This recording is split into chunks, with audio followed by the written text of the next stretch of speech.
আসসালামু আলাইকুম, সবাই কেমন আছেন? আশা করছি সবাই ভালো আছেন। আলহামদুলিল্লাহ, আল্লাহ তাআলার অশেষ রহমতে আমরাও ভালো আছি। দূরে এবং কাছের, দেশ এবং দেশের বাইরে যে যেখান থেকে আমার ভিডিওটি দেখছেন সবাইকে জানাই আন্তরিক ভালোবাসা ও শুভেচ্ছা।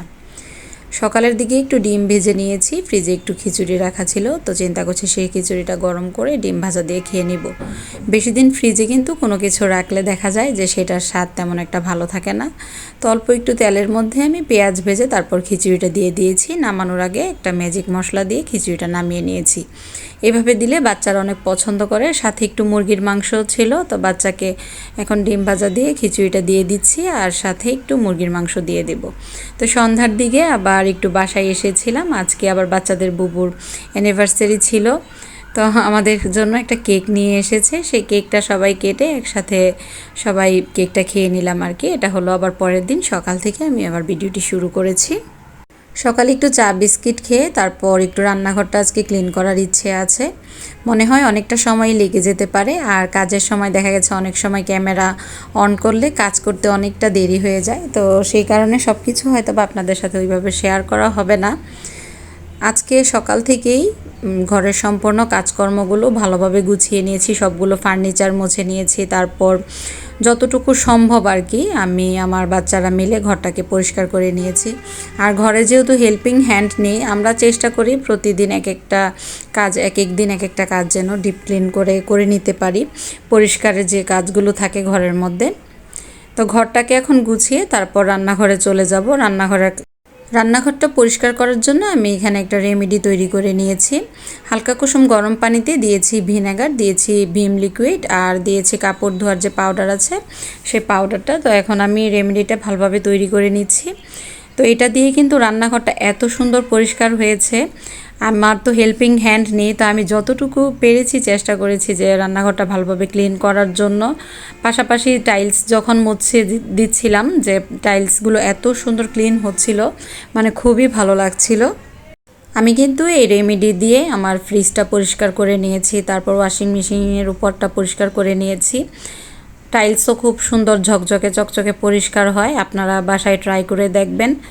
টাইলসগুলো যখন পরিষ্কার করে দিচ্ছিলাম তখন বিশেষ করে আমি একটা স্টিলের মাজনি নিয়েছি। স্টিলের মাজনি ছাড়া টাইলসটা কিন্তু ভালোভাবে পরিষ্কার হবে না। আপনারা যদি নর্মাল কোনো স্ক্রাবার নেন তাহলে টাইলসটা পরিষ্কার করতে আপনাদের জন্য একটু কষ্টদায়ক হয়ে যাবে, কিন্তু স্টিলের যে স্ক্রাবারটা আছে সেটা যদি ব্যবহার করেন তাহলে খুব সহজেই ময়লাগুলো উঠে যাবে। আমার হাতে আমি যতটুকু পেরেছি পরিষ্কার করেছি। আর এখানে একটা শিলপাটা রেখেছি বাটাবাটি করার জন্য। এই শিলপাটাটা দেখতে অনেক ছোট, ক্যামেরায় বড় আসছে কিন্তু এত বড় না।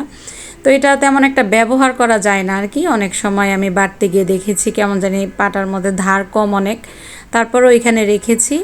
আমি যখন বাসা চেঞ্জ করি তখন হয়েছে কি যে আমার শিলপাটাটা চুরি হয়ে গিয়েছে, তো সেই কারণে আমার নতুন করে আরেকটা শিলপাটা কিনতে হবে। শিলপাটা বাসায় না থাকলে কিন্তু অনেক সময় ভর্তা অনেক আইটেমই করা যায় না নিজের মনের মতো করে। ব্লেন্ডারে তো আর ভর্তা শিলপাটার মতো স্বাদ আসে না। তো এখানে আমি গাছটাকেও পরিষ্কার করে দিয়েছি, গাছের যে পাত্রটা ছিল। আর গাছে দেখেন সুন্দর গুঁড়ি এসেছে। আমি ইচ্ছে করলে এটা পানিতেও রাখতে পারবো, ইচ্ছে করলে আমি যে কোনো টবেও লাগিয়ে দিতে পারবো। তো আমার হাত দিয়ে আমি যতটুকু পেরেছি চেষ্টা করেছি পরিষ্কার করার জন্য। ইচ্ছে আছে এই রেমেডিটা তৈরি করে আরেকদিন একটা আপুকে ডেকে তারপর একটু ভালোভাবে রান্নাঘরটা আরেকদিন ডিপ ক্লিন করে নিব।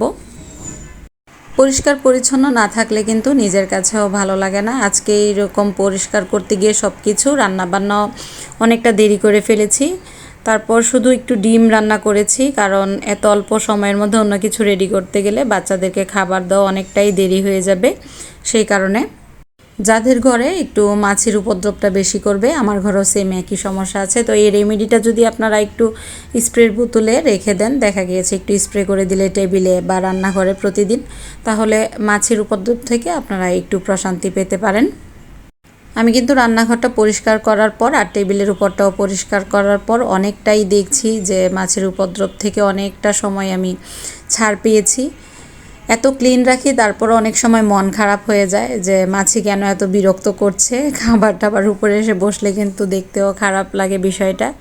তো আপনারা এই রেমেডিটা বাসায় ট্রাই করতে পারেন। এই তো এখানে এখন 3টা ডিম রান্না করে নিচ্ছি, ডিমের ভুনা আর কি। তো একটা ডিম থেকে কুসুমটা দিয়ে দিয়েছি অরিওর জন্য আজকে আলাদা করে আর মাছ রান্না করা হয়নি। তো ওকে একটু কুসুম দিয়ে ভাত মেখে দিয়েছি। গরম ভাত দিয়ে যদি দেই যে কোনো কিছু ও খুব স্বাচ্ছন্দ্য করে খেয়ে নেয়, কিন্তু ভাত ঠান্ডা হলে সে একদমই মুখে তুলবে না। এই হলো অবস্থা। তো বাচ্চার জন্য এদিকে একটু আমি ভাত বেড়ে নিয়েছি। অনেকেরই প্রশ্ন থাকে কমেন্টসের মধ্যে আমার পরিবার সম্পর্কে, আমার হাজব্যান্ড সম্পর্কে জানতে চান, আর আমার বাচ্চাদের সম্পর্কেও জানতে চান। আমার 2 মেয়ে, আমার হাজব্যান্ড প্রবাসী, তো সেই কারণে আপনাদের ভাইয়াকে আমি ভিডিওতে দেখাতে পারি না। খাওয়া দাওয়া শেষে দুপুরে একটু খাটে বসেছিলাম। তো খাটে বসলে কিন্তু আমার এই সাইডের রুমে অনেকটাই রোদ আসে, ভালো লাগে। তো একদম জানলার সামনে এরকম আকাশে মেঘ দেখছি, মেঘের উপর দেখলাম যে সূর্যটা বসে আছে। তো দেখে এত ভালো লাগছিল, আপনাদের সাথে একটু শেয়ার করে দিলাম। সন্ধ্যার দিকে আবার একটু আন্টির বাসায় এসেছিলাম, তো একটু নুডলস রান্না করছে আমার আন্টি। আমাদের ছোট একটা আন্টি আছে, কিউট একটা আন্টি, তো নুডলসটা রান্না করছিল। আর ও কোনো কিছু রান্না করলে বারবার উৎসাহ নিয়ে জিজ্ঞাসা করে যে কেমন হয়েছে রান্না, কেমন হয়েছে। তো খুবই ভালো হয়েছিল নুডলস রান্নাটা, একদম রেস্টুরেন্ট স্টাইলে রান্না করেছে, খেতেও খুব ভালো হয়েছে। তো আমরা সবাই খেয়ে অনেক প্রশংসা করেছি। মিস্টার নুডলসের মধ্যেই কোরিয়ান নুডলসটা বের করেছে, তো সেই নুডলসটাই রান্না করেছে আর কি। তো খেয়ে অনেক ভালো লেগেছে। আমার বাচ্চা আবার বলছিল যে বাসায় যাওয়ার সময় যেন একটা নুডলসের প্যাকেট কিনে নিয়ে যাই। তো আমরা নুডলস খাওয়া শেষে একটু চা খেয়ে তারপর বের হয়ে পড়েছি। সন্ধ্যার দিকে একটু হাঁটাহাঁটি করাটাই আরও মূল উদ্দেশ্য, পাশাপাশি সবাই একসাথে বসা। সকাল থেকে দুপুর পর্যন্ত কিন্তু একটানা কাজকর্ম থাকে, তারপর একটু রেস্ট নেওয়া হয়, আবার বিকেলে একটু কাজকর্ম থাকে। এভাবেই কিন্তু ব্যস্ততার মধ্যে দিনটা কেটে যায়। তারপরও দিন শেষে যদি আপনি একটু আপন মানুষদের সাথে বসে 1 কাপ চা খেতে পারেন, তাহলে কিন্তু নিজের মনের মধ্যে আলাদা একটা শান্তি কাজ করে। ঘরের কাজকর্মের পাশাপাশি দেখা গিয়েছে 2টা মানুষের সাথে একটু কথা বললে, মন খুলে বসলে, এগুলোও কিন্তু অনেকটা ভালো লাগা কাজ করে। তো আমরা হাঁটতে হাঁটতে রাস্তায় আবার ভ্যান গাড়ি থেকে একটু সবজি কিনেছিলাম। ঘরে এমনিতেও সবজি ছিল না, বাজারে যাব ইচ্ছে ছিল সন্ধ্যার সময়। তো সন্ধ্যার দিকে তো আর বাজারে যাওয়া হয়নি, সবাই একসাথে বসে সন্ধ্যাটা কাটিয়েছি। তো আসার পথে না আমি ভ্যান গাড়িতে একটু সবজি পেয়েছি, তো আমার জন্য একটু উপকারী হয়েছে। আর নুডলসটা নিয়ে এসেছি, বাচ্চা যেহেতু বারবার বলছিল ভালো লেগেছে, তো সেই কারণে। তো এখানে আমি লাল শাক, তারপর ধনিয়া পাতা, বাঁধাকপি, ফুলকপি আর হলো পেঁয়াজের কলি, এগুলি কিনে নিয়ে এসেছি। ভ্যান গাড়িতে অনেক সময় আপনি সব ধরনের ভ্যারাইটিজের সবজি তো পাবেন না বাজারের মতো, তারপরও যতটুকু পেয়েছি নিয়ে এসেছি। আর এখন থেকে ইচ্ছে আছে একটু কম কম সবজি কিনবো, কারণ বেশি সবজি কিনলে হয় কি, আমার ঘরে যেহেতু সদস্য সংখ্যা কম, অনেক সময় ফ্রিজের সবজিগুলো রান্না করলেও বেশি দিন পড়ে থাকলে ভালো লাগে না। তা আমার মেয়ে আবার এদিকে রাত্রে একটু অরিও শেক তৈরি করে নিচ্ছিল, অরিও বিস্কিট দিয়ে, দুধ দিয়ে, কফি দিয়ে একসাথে খুব সুন্দর করে আবার ডেকোরেশন করেছে।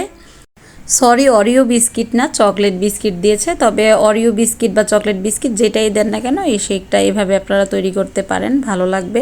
আজকের ভিডিওটি এই পর্যন্তই ছিল। আশা করছি ভিডিওটি আপনাদের কাছে ভালো লেগেছে। যদি ভিডিওটি ভালো লেগে থাকে, চাইলে আমার চ্যানেলটি সাবস্ক্রাইব করে বন্ধু হয়ে আমার পাশে থাকতে পারেন। সবার সুস্থতা ও মঙ্গল কামনা করে ভিডিওটি শেষ করছি। সবাই সুস্থ থাকবেন, ভালো থাকবেন, আল্লাহ হাফেজ। ধনিয়া পাতাগুলো ভালোভাবে শুকিয়ে নিয়েছি, এখন ফ্রিজে রেখে দিব। আর এই লাল শাকটা বাইরেই রেখে দিব সকালে রান্নার জন্য।